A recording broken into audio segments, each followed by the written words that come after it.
Good morning, students. In our previous lecture, we have done our 5 NCERT questions of this chapter, Chapter 1, The Story of Village Palampur from your economics book. And today we will do our remaining questions. Okay, let's start now. Then question number 6 is, why are the wages for farm laborers in Palampur less than minimum wages? Means जो पालमपुर में wages है labourers के लिए पालमपुर में वो minimum wages से भी कम क्यों है? ठीक है, मीन्स उनकी मजदूरी जो है एक मिनिमम वेजेस से भी कम क्यों है? Then that is the reason.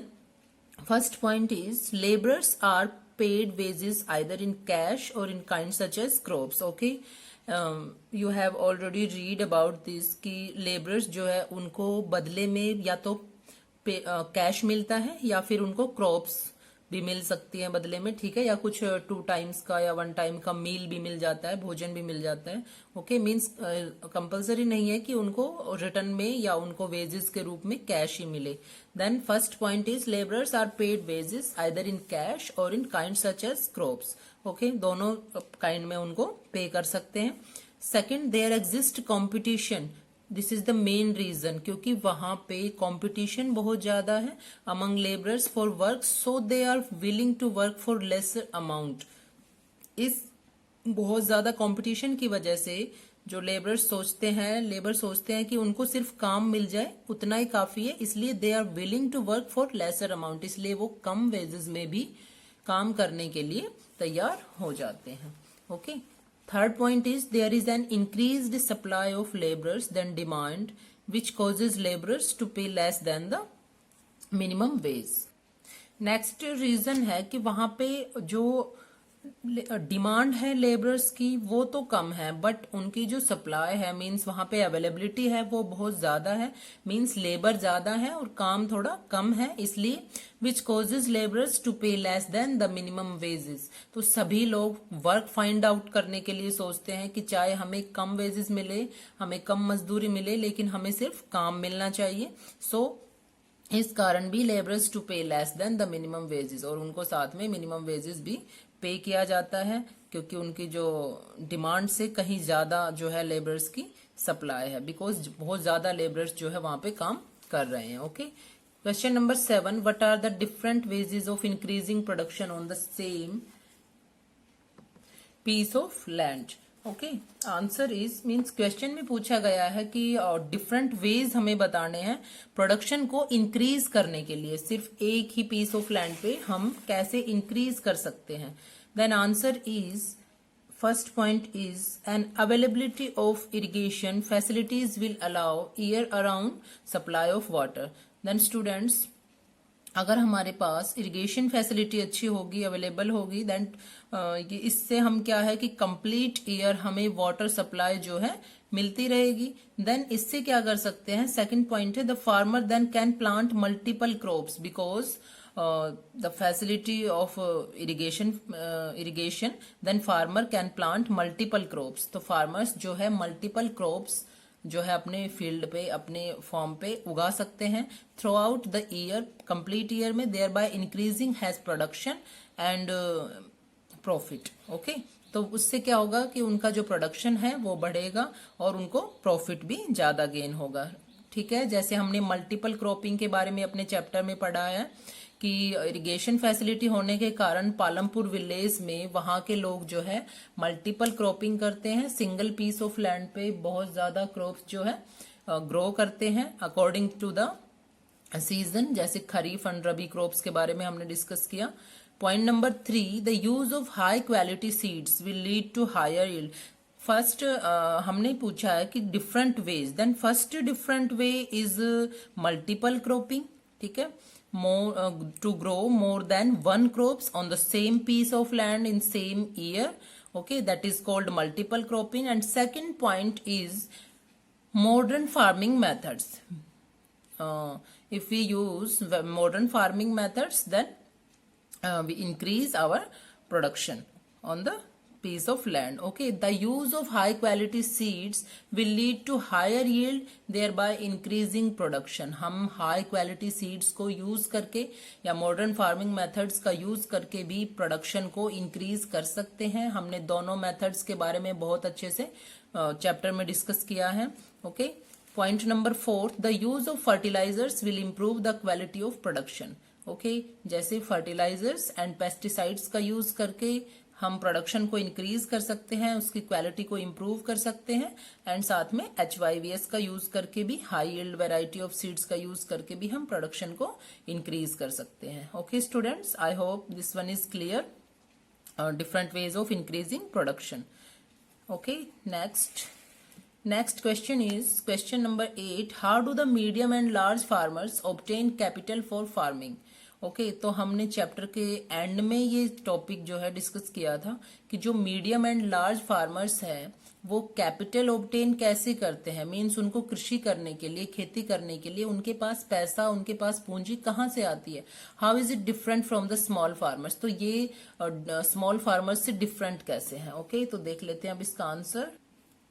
Answer is first point, the medium and large farmers on large lands and this have large production. Okay, because medium and large farmers के पास ज्यादा लैंड्स होती हैं, ज्यादा जमीन है उनके पास, सो उनका प्रोडक्शन भी बहुत ज्यादा होता है.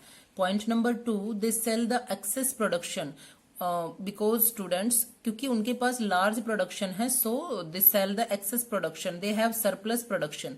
उनके पास बचत के रूप में भी प्रोडक्शन होता है. कैसे कि वो सेल्फ कंजप्शन के लिए, ऑन कंजप्शन के लिए तो रखते ही अपनी फैमिली के लिए, लेकिन उनके पास जो सरप्लस प्रोडक्शन बचता है due to the large lands, okay, तो वो उसको सेल करते हैं मार्केट में और उससे उनको प्रॉफिट मिलता है. Then they sell the excess production for profit and save that money. वो उस प्रोडक्शन को, ज्यादा एक्सेस प्रोडक्शन जो उनके पास होता है, तो वो सरप्लस प्रोडक्शन को सेल करते हैं, प्रॉफिट मिलता है और वो उस मनी को सेव करते हैं for farm use for next year. किस लिए? खेतों पे जो होने वाले वर्क है नेक्स्ट ईयर के लिए, उसके लिए वो उसको सेव करके रखते हैं.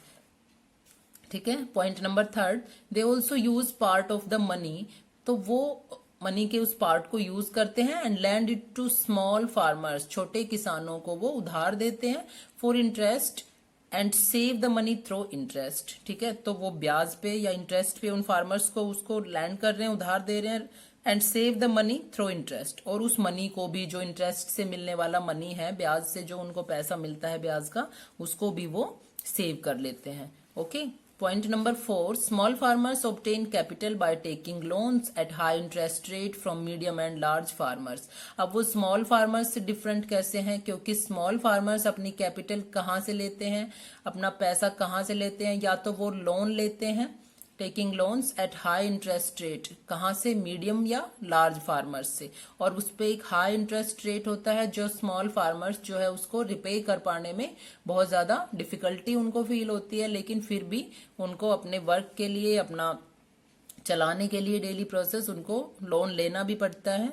ठीक है. देन ये हमने जो पॉइंट्स पढ़े हैं इसमें हमने पढ़ा कि मीडियम एंड लार्ज फार्मर्स जो हैं उनके पास कैपिटल कहाँ से अरेंज होती है. या तो वो अपना सरप्लस प्रोडक्शन जो होता है उनको सेल करते हैं मार्केट में, उससे मनी सेव करते हैं, तो उनके पास ऑलरेडी मनी सेव हो जाता है. एंड सेकेंडली वो जो स्मॉल फार्मर्स को पैसा देते हैं, लैंड करते हैं, उससे उनको जो मिलने वाला इंटरेस्ट है वहां से वो उसको सेव करते हैं. Okay. Next question is, on what terms did Savita get a loan from Tejpal Singh? Would Savita's condition be different if she could get a loan from the bank at a low rate of interest? देखो students, एक story हमने पढ़ी थी इसमें कि सविता जो है तेजपाल सिंह से लोन लेती है, तो किन कंडीशंस पे, किन टर्म्स पे वो लोन लेती है. Would Savita's condition be different?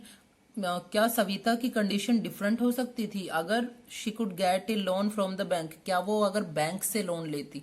तो हमने पढ़ा कि जो स्मॉल फार्मर्स हैं तो उनको एक नॉलेज जो है बैंक के बारे में इतनी ज्यादा नहीं होती है. सेकेंडली वो इस चीज से भी डरते हैं कि हमारे पास जो है लैंड अवेलेबिलिटी है, लैंड जो है वो ज्यादा नहीं है, इसलिए शायद बैंक उनको लोन प्रोवाइड नहीं करेगा. सो ये बड़े जो फार्मर्स होते हैं, बिग फार्मर्स होते हैं, लार्ज फार्मर्स, उनसे वो लोन लेते हैं हाई इंटरेस्ट रेट पे.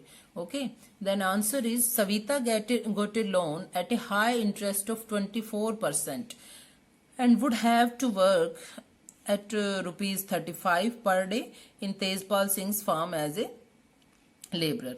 ओके, तो सविता जो है उसको बहुत मुश्किल टर्म्स एंड कंडीशन पे तेजपाल सिंह से उसको ऋण जो ब्याज है वो पैसा है जो वो मिलता है, लोन मिलता है. एंड उसकी जो कंडीशन है वो कैसी होती है अगर वो बैंक से लेती. तो देखो यहाँ पे उसने 24% के हाई इंटरेस्ट पे लोन लिया है तेजपाल सिंह से. ओके, और इसके साथ ही उसको कुछ मंथ्स के लिए जो है 24% की एक दर के साथ ही जो उधार दिया है, तो इसके साथ ही उसको कुछ मंथ्स के लिए 35 रुपीज उसके खेतों में काम भी करना पड़ेगा कटाई के मौसम में एक लेबर के रूप में. तो ये मजदूरी बहुत ही कम है, लेकिन फिर भी उसको अपना लोन चुकाने के लिए जो कि बहुत हाई इंटरेस्ट पे है, तो उसको बदले में उसको वहां पे काम करना पड़ेगा 35 रुपीज पर डे के हिसाब से. ओके, तेजपाल सिंह के फार्म्स पे. तो यहाँ तो हो गई तेजपाल सिंह से जो लिया लोन उसके लिए उसकी कंडीशन टर्म्स क्या थी. Second, Savita situation would have been different. Savita की जो सिचुएशन है वो डिफरेंट हो सकती थी, अलग होती, उसकी दशा काफी अच्छी होती. Had she taken the loan from a bank, अगर वो बैंक से लोन लेती, since the interest rate had been low, क्योंकि वहां पे जो है इंटरेस्ट रेट इतना ज्यादा नहीं होता और उस ब्याज की जो नीची लो इंटरेस्ट को वो बहुत आसानी से चुका पाती और उसको एक लेबर के रूप में तेजपाल सिंह के खेतों में मेहनत भी नहीं करनी पड़ती डेली, जो कि बहुत कम वेजेस पे 35 रुपीज पर डे पे. Okay, then this is the difference between Savita's situation from taking the loan from Tejpal Singh and from the bank. Okay, means वहां से वो एक लो इंटरेस्ट रेट पे उसको पे कर सकती थी. Okay students, so today your chapter questions are complete. Okay, then you have to this work in your fair notebook, question number 1 to question number 9. Okay, from chapter 1st your NCERT questions. Thank you.